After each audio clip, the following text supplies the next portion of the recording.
Yo YouTube, what's going on? It's Highmma, and today we are here to discuss the top 15 best strikers in the UFC right now. Now, people, I've seen a lot of YouTubers recently making their top 10 strikers videos, top 15 strikers videos, and they're all getting them wrong. Bedtime didn't even have fucking Holloway in his top 10. Fucking Flucus Glazy didn't even have Izzy in his top 10. It's just wrong, man. So I'm here to fucking set the record straight and tell you all who the real top 15 greatest strikers are in the UFC right now. Without further ado, let's get straight into it with my pick for number 15. It is the Paw Patrol superstar himself, Ciryl Gane.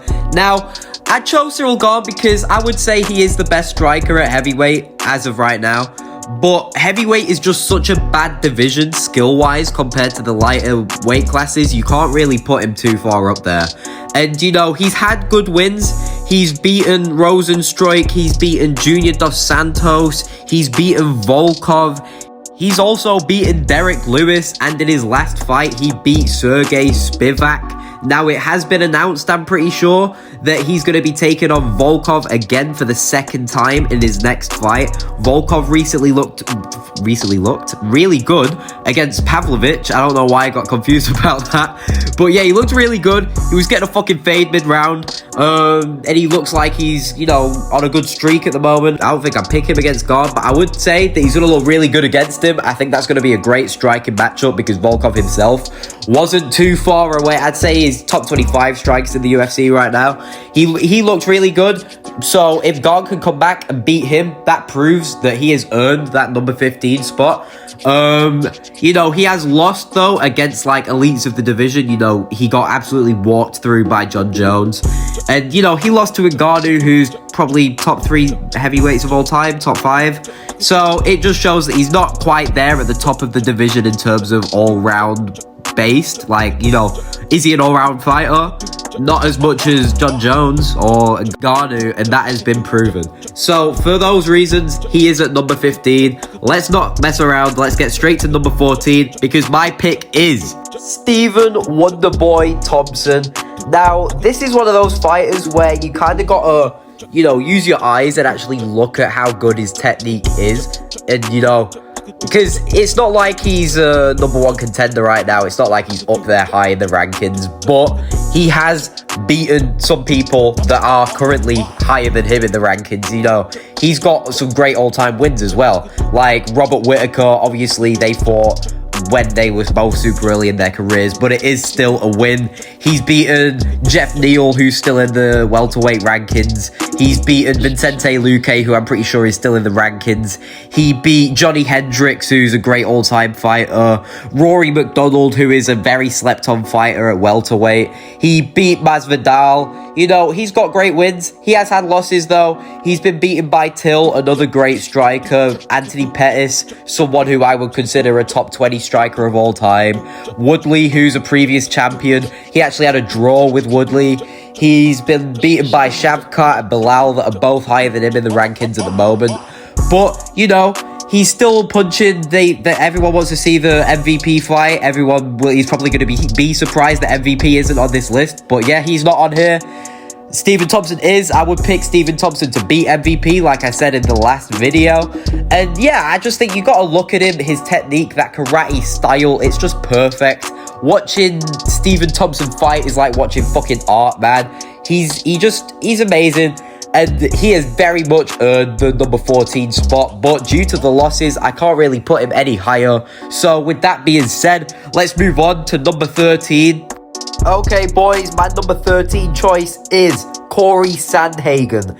Now, the reason why he's at number 13 is because there are a couple of fighters at his weight class, bantamweight, that are actually better strikers than him.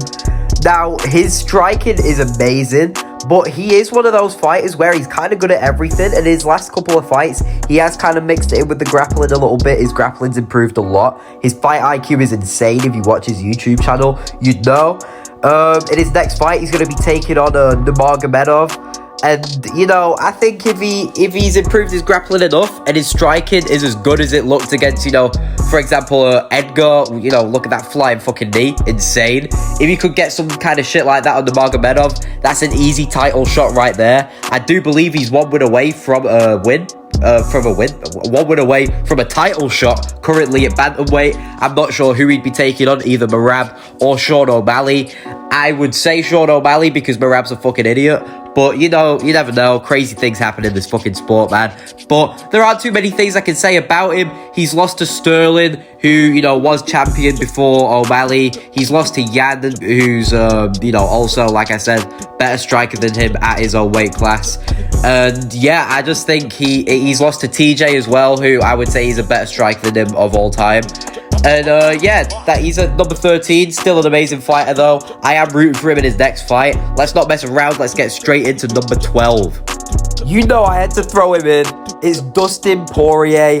Easily a top 5 lightweight of all time. He has probably one of the best resumes of any UFC fighter ever. He's taken on Khabib, Charles Oliveira. He's taken on McGregor 3 times, Holloway twice, Pettis, Chandler, Gaethje, Hooker, BSD. Most of those are his wins as well. He's beaten Holloway twice. Holloway, who is considered a top 15 fighter of all time. McGregor twice, who some people consider a top 15 fighter of all time.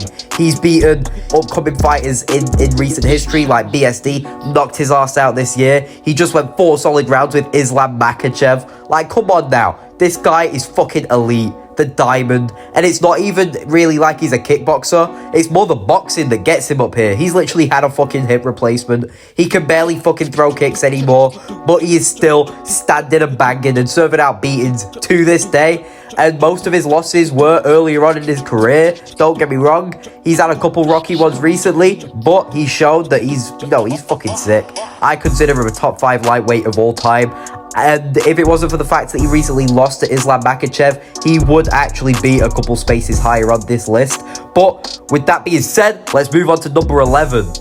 My number 11 pick is Robert the Reaper Whittaker, looking absolutely amazing this year so far. He's had some amazing wins in the middleweight division. A lot of people consider him the 3rd greatest middleweight of all time. He's beaten Romero twice. He's beaten Darren Till. He's beaten Uriah Hall. He's beaten Paulo Costa recently. He's beaten Vittori, Brunson. Recently got a sick KO over Ikram Aliskerov, a fight where somehow people were picking against him. I really don't understand that. But, you know, he has had some losses in his career. He's lost to Adesanya twice. He lost to Wonderboy, as we mentioned before. And he's also lost to the current champion, DDP.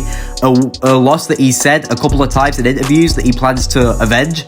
I hope he does. That would be pretty cool. Although, I don't know if he could take on DDP. DDP he's a very underrated fighter, in my opinion, man. Back onto Robert Whittaker. The thing that really impresses me about his striking is always the boxing. Really heavy hands, you know. He's not afraid to get in there sometimes and make it a dogfight. He hasn't done that for a long time. It's not like he's had a lot of knockouts in recent history. You know, obviously, he recently beat Ikram. That's an example of what can happen when he uses that boxing. And that kind of blitz in and out, you know, it can cause problems for any fighter. And I think it will cause problems for Sean Strickland if they fight. So, there's not much more I can say. Let's move on further up the list. Now, my number 10 pick is the current number 1 contender in the middleweight division. It is Sean Strickland. He's proven that he is one of the best strikers in the UFC in his recent wins. You know, he beat Adesanya. He beat Paulo Costa. He had an absolute war with DDP, a fight that people argue that he won. You know, he beat Uriah Hall, Imavov, Allen, Hermansson. You know, he lost to Usman back in the day. That's not a bad loss to have on your resume. Neither is Cannonier, even though a lot of people also say that he won that Cannonier fight. You know, his awkward boxing style and those teep kicks and the constant parries cause a lot of problems for super technical outside strikers like Israel Adesanya. So, and I think that's the reason why it didn't really cause as many problems for DDP, because he has that sluggish kind of, you know, just charge forward style. I don't even know what the fuck it is, man. But, you know, Sean Strickland has had some amazing wins recently. He has been sparked out a couple times, though, I'm pretty sure, in his career. I know that Pereira sparked him out, and the style that he has does leave him open to getting knocked out, something that I think Whittaker could do to him, personally. But there's not much more I need to say. Let's move on to number 9. Now, I would like to deliver a personal fuck you to Lucas Tracy for leaving Leon Edwards out of his top strikers, and for leaving Israel Adesanya out, bro. That was retarded, man. Really bad move on your part, bro. Leon Edwards is an amazing striker, an amazing kickboxer. He's beaten Usman twice, head kick KO'd Kamaru Usman.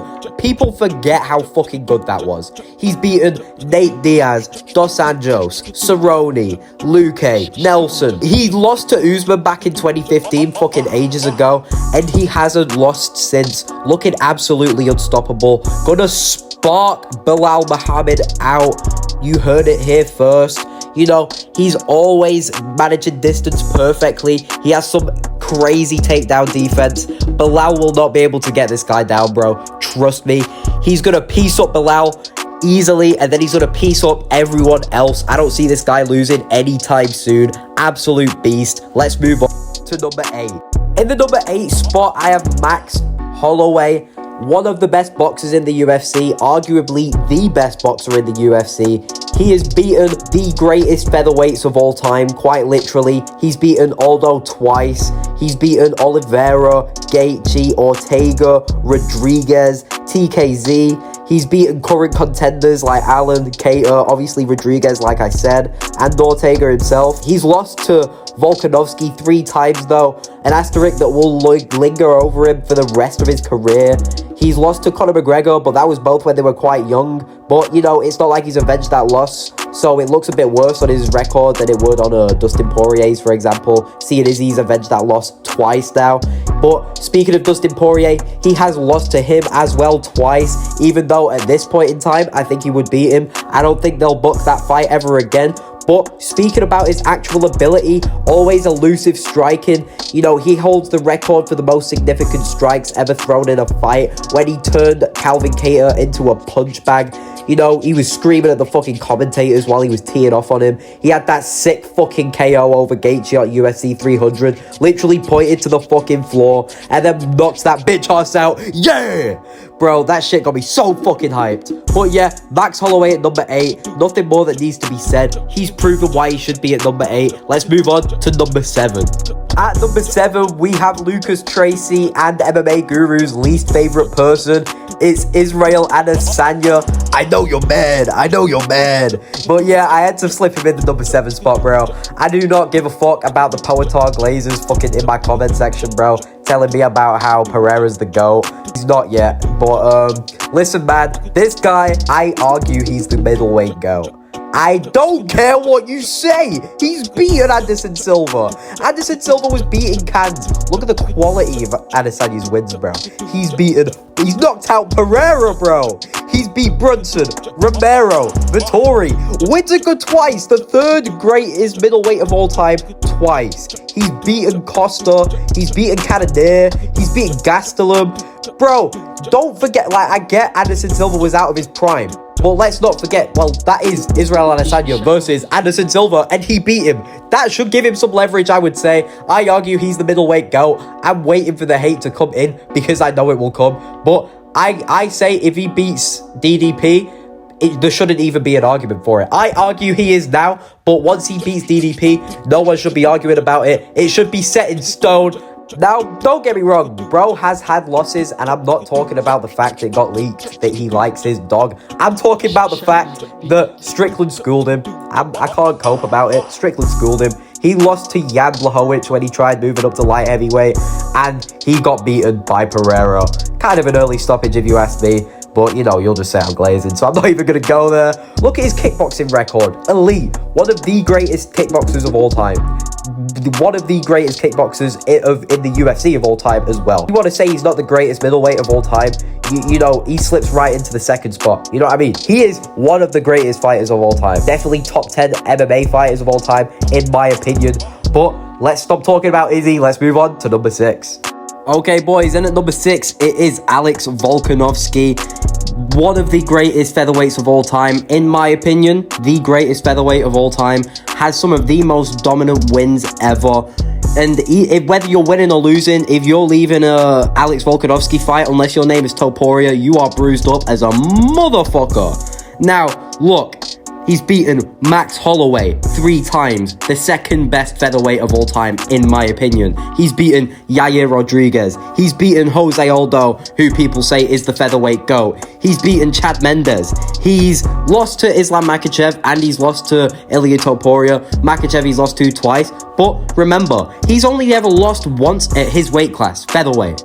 He's lost at lightweight to the lightweight GOAT, and the second loss was on a short notice. He was rolling off the fucking couch, like 10 days notice, and the first fight he had with him, some people call a robbery. Bro, this guy is an elite fighter. And it is crazy how low he gets rated just after a couple of losses when you still got people picking Tony Ferguson in his next fight. I think people need to remember what the fuck Alex Volkanovski did to featherweight. He came in as a wrestler and ended up boxing everyone up.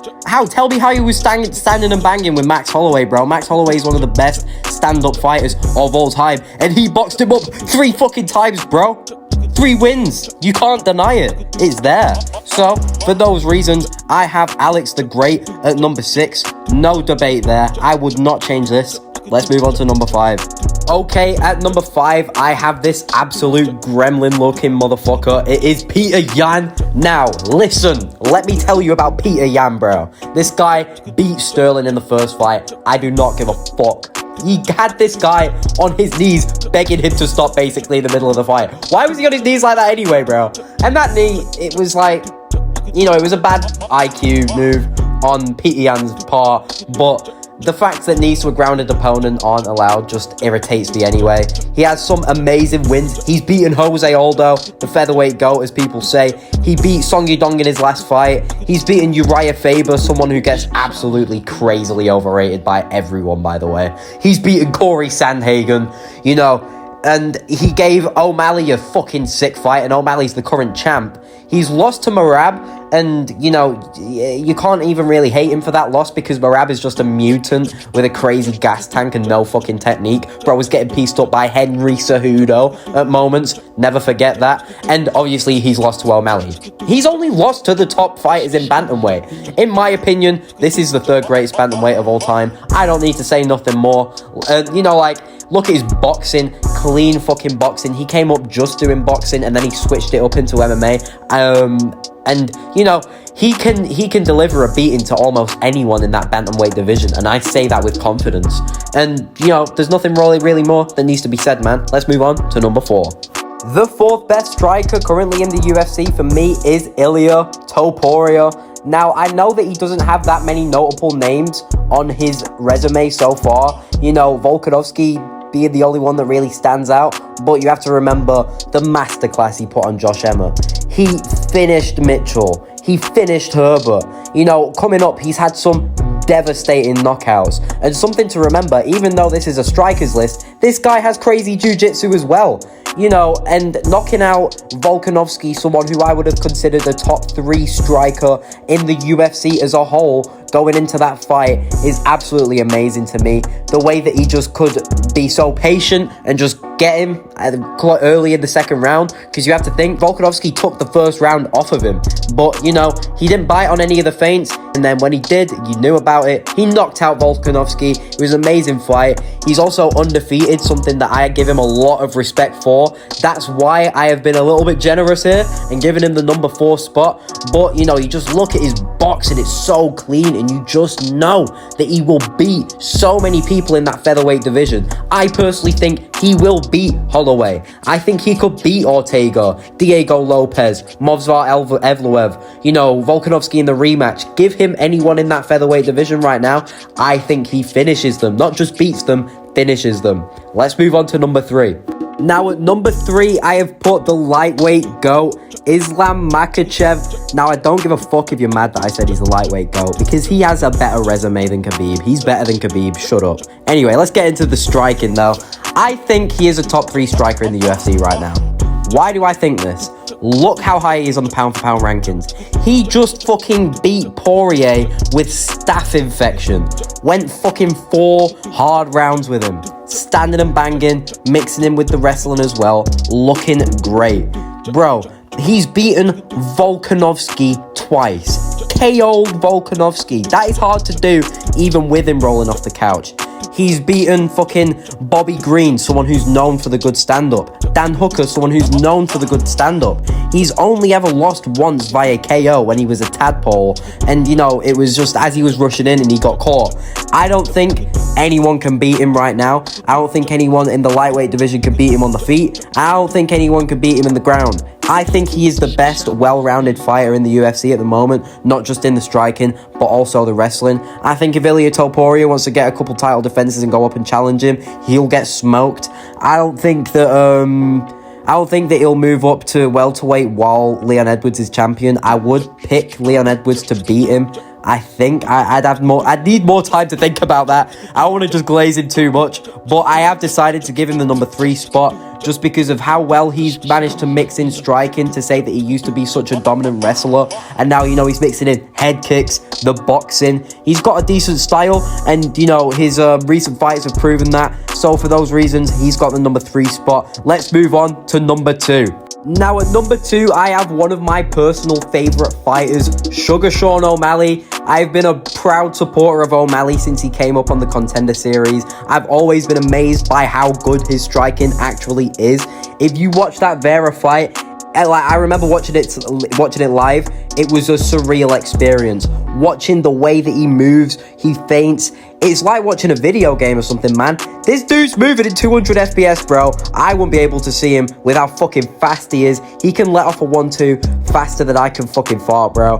He's insane. You know, bantamweight is probably the hardest division to actually get up in the whole of the UFC, and he is just fucking melting people, bro. I think he's gonna melt Marab. I think he'll melt whoever they throw him after that. He looks like a fucking sick fighter, and he's still early in his career, still way more to do. And, you know, technically he's lost to Vera before, but I don't really count it as a legitimate loss. But I want to talk more about the striking.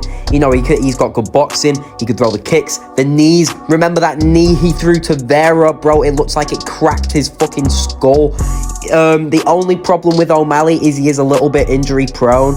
But, you know, which fighter isn't? You know, every fighter's had injuries. But Sugar Sean O'Malley, the speed, the elusiveness, the fact, and, you know, like, a lot of people put Yan over O'Malley. O'Malley outstruck him. Let's not deny this. He outstruck one of the best strikers in the UFC. I think he's more than deserved the number 2 spot. And if it wasn't for this guy who's ahead of him, just aura maxing on the whole of the UFC, he would have the number 1 spot. But I think you know who has that. It is Alex Pereira. He has had the most brutal finishes of the modern era. Brutally knocked out Jamal Hill. Brutally knocked out Yuri Prohaska. Brutally knocked out Sean Strickland. Brutally knocked out Israel Adesanya. You know, he beat Jan Blachowicz, another champion. He's in talks to be fighting John Jones or fucking Tom Aspinall. You know, he was in talks to be fighting fucking Israel Adesanya for a 4th time, I heard. Yeah, just so many fucking rumors around this guy. So much mysterious shit. This guy is an aura god, bro. The striking is dangerous. That left hook might be the most dangerous left hook on the planet. I don't think anyone could beat him standing and banging. I don't even think anyone could beat him right now. I think he beats Ankalaev. I think he beats anyone else in light heavyweight. I think the only thing that could give him another loss at the moment is if he moves up to heavyweight and the bulk just doesn't serve him well. Because at the moment he looks unstoppable at light heavyweight. That Yuri Prohaska fight just proved it. Short notice, yet he still looked fucking amazing. You know, there isn't much more to be said about Alex Pereira, man. You know, double weight champion at Glory. You know, had amazing fights at Glory Kickboxing. You know, people call him one of the best kickboxers of all time. I would agree with that statement. And, you know, he's been able to translate the kickboxing so well into MMA and mix it up. The fact that he's been a champion in 2 weight classes in the highest pinnacle of MMA proves that. So without further ado, I'm going to wrap up the video here. Number 1 has been chosen. It is Alex Pereira. I'd like to thank you all for watching. And you know what I'm going to say. You do not have to like. You do not have to subscribe. Do what the fuck you want, man. But have a good night.